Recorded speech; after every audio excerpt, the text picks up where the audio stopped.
Cowardly, LeBron James' former teammate slams NBA's new rules for unsuccessful end-of-period heaves. The NBA's latest rule adjustment has sparked immediate backlash from players, analysts, and fans alike.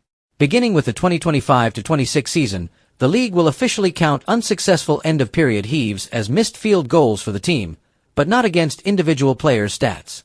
The decision, meant to encourage players to attempt more desperation shots at the buzzer, has instead been labeled by critics as unnecessary and even cowardly.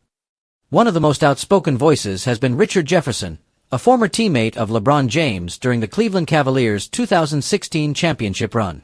Now an analyst for ESPN, Jefferson did not hold back his criticism.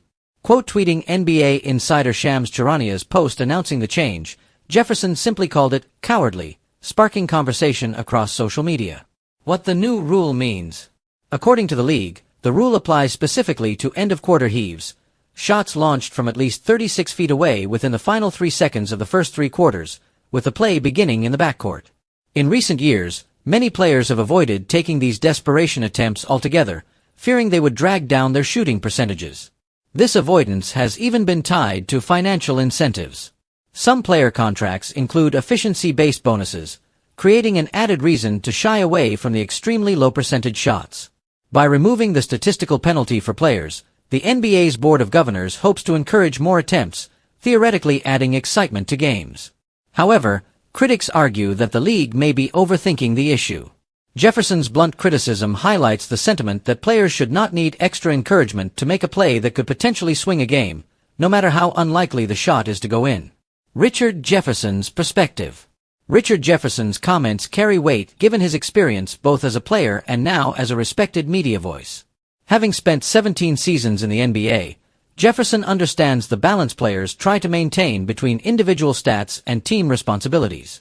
His use of the word cowardly suggests he sees the change as coddling, giving players a safety net for shots that, in his view, should already be taken without hesitation.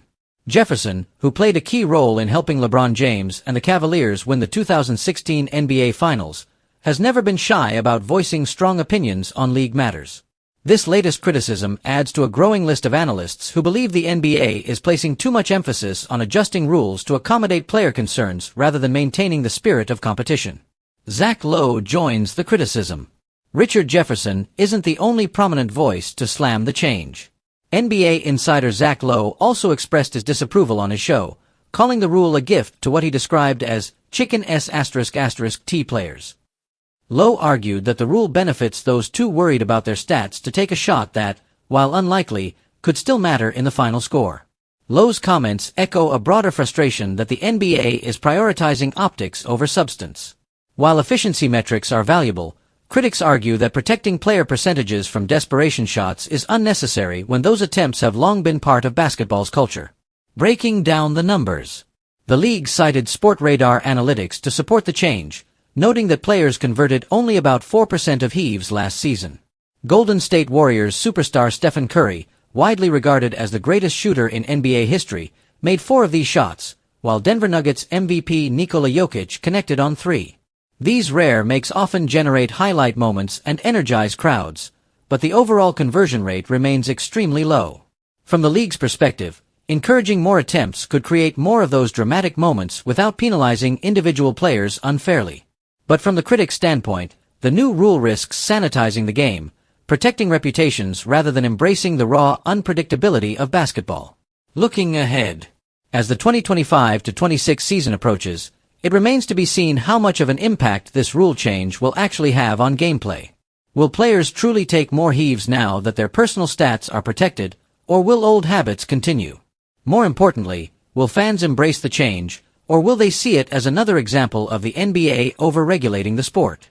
For now, one thing is clear: the league's attempt to spark more late-quarter drama has instead sparked controversy.